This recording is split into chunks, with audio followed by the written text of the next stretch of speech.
বাংলাদেশের এই মেয়েটি মাটি দিয়ে একটি ছাগল বানাচ্ছিল। তারপর সেটার উপরে বাংলাদেশের পতাকার সুন্দর করে রং করে দিল।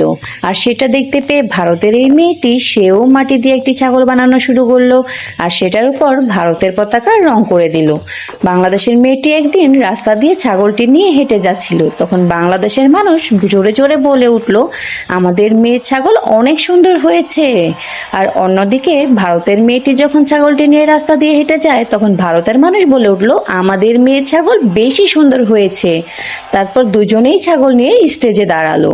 তারপর দেখা গেল দুজনের ছাগল এত বেশি সুন্দর, তখন বাংলাদেশের মানুষ চিল্লিয়ে উঠলো, আমাদের মেয়ে জিতবে, আমাদের মেয়ে জিতবে। আর অন্যদিকে ভারতের মানুষ চিল্লাচ্ছে, আমাদের মেয়ে জিতবে, আমাদের মেয়ে জিতবে। এখন ভোটিং এর মাধ্যমে নির্ধারণ করা হবে বিজয়ী। তোমরা যদি মনে করো বাংলাদেশের মেয়েটির হাতের ছাগল বেশি সুন্দর, তাহলে সাবস্ক্রাইব আর কমেন্টে লিখো বাংলাদেশ।